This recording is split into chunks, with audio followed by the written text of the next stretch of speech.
Olá, turma do oitavo ano. Aqui quem vos fala é o professor Abrão Nascimento, professor da disciplina de História. Então vem comigo para nós estarmos iniciando mais uma aula de História.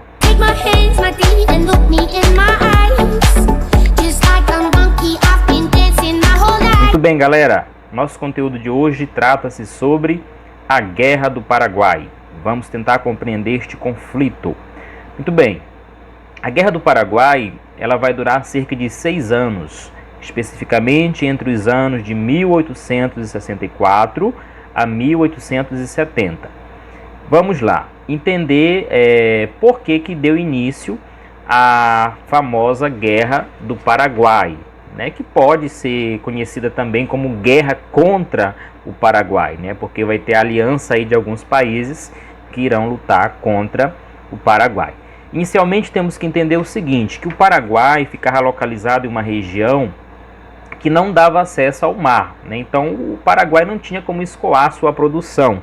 O que era produzido lá no Paraguai teria que passar por diversos percursos que englobaria aí regiões da Argentina, do Uruguai, até chegar no mar, né? Então isso aí é um dos fatores, né, que vai deflagrar ali, vai eclodir a Guerra do Paraguai. Temos também questões políticas envolvendo a região do Uruguai. Antes de iniciar o conflito, o Uruguai existia uma disputa entre dois partidos, o Partido Blanco e o Partido Colorado. Quem estava no poder era o Partido Blanco, sob a liderança de Bernardo Prudêncio Berro, que era o líder, né, do Partido Blanco. Só que vai ter uma insurreição comandada pelo Partido Colorado, liderado aí por Venâncio Flores, que vai ter o apoio do governo brasileiro. Dom Pedro II, que na época era o imperador do Brasil, vai apoiar essa insurreição aí de Venâncio Flores contra o Partido Blanco. Importante ressaltar aqui para vocês que Bernardo Prudêncio Berro, ele era o importante e o único aliado do presidente do Paraguai, que na época era chamado de Francisco Solano Lopes. Ele era um presidente, um governante autoritário, digamos que ditador. Inclusive o governo dele era vitalício. Enquanto ele vivesse, seria o governante do Paraguai.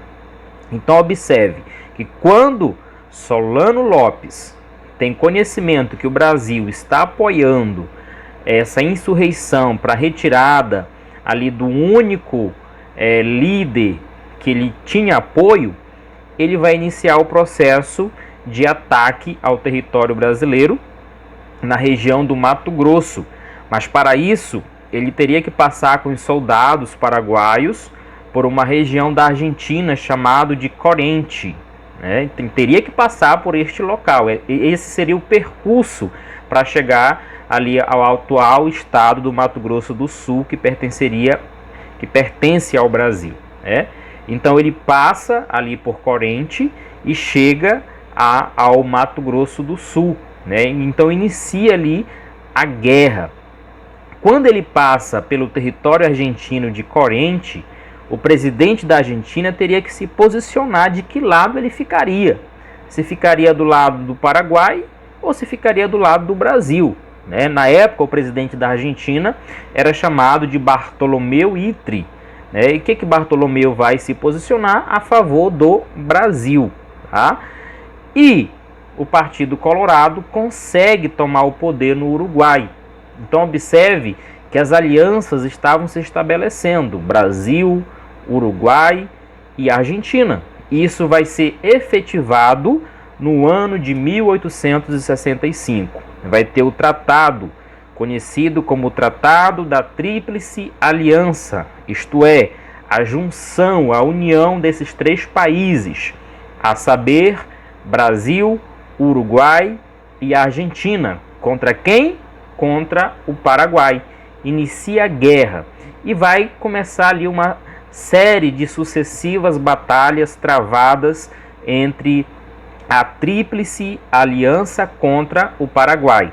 Importante destacar que no início da guerra, Paraguai tinha cerca de 64 mil soldados, enquanto que o Brasil tinha cerca de 28 mil soldados, mais cerca de 20 mil soldados argentinos.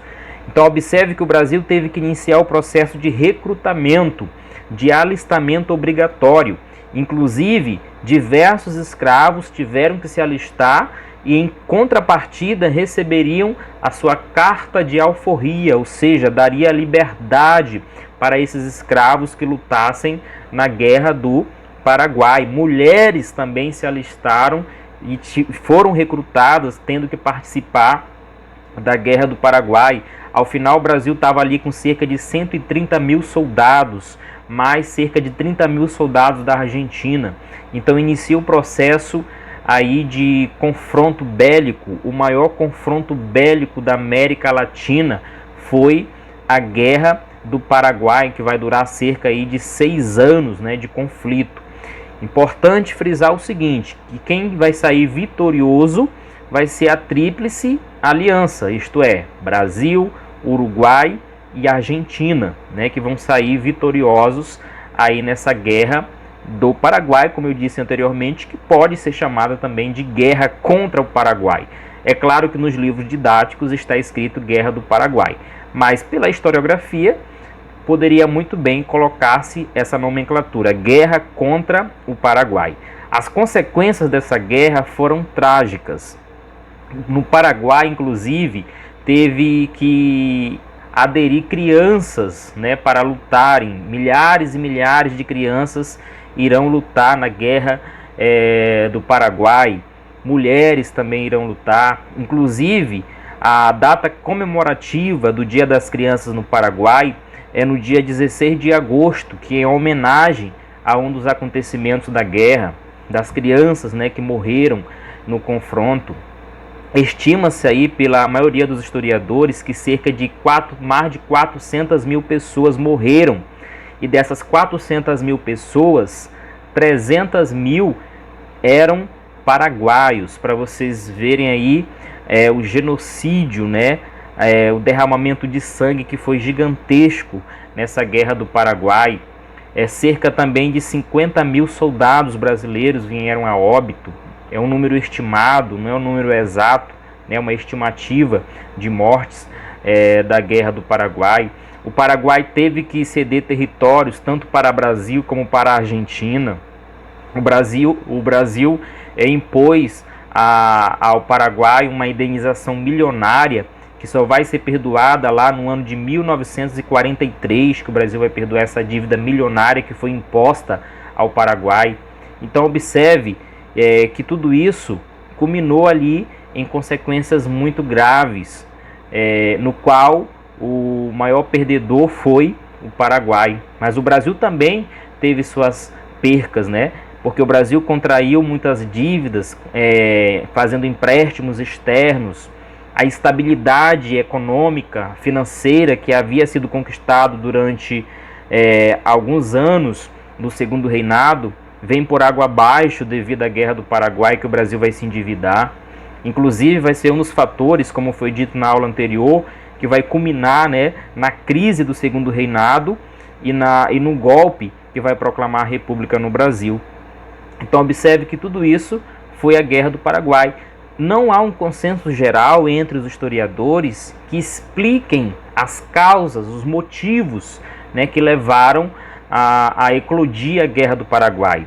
Mas um dos motivos que, segundo os historiadores, pode ter contribuído para a Guerra do Paraguai é a questão de expansão territorial, porque naquele período ainda não havia se consolidado, né, as fronteiras desses países, Brasil, Argentina, Uruguai e Paraguai, né? Mas não se tem um consenso sobre qual o real mesmo motivo de ter ocorrido a Guerra do Paraguai. Eu espero que vocês tenham entendido. Foi apenas um resumo bem prático e objetivo sobre a Guerra do Paraguai. Obrigado pela atenção e bons estudos!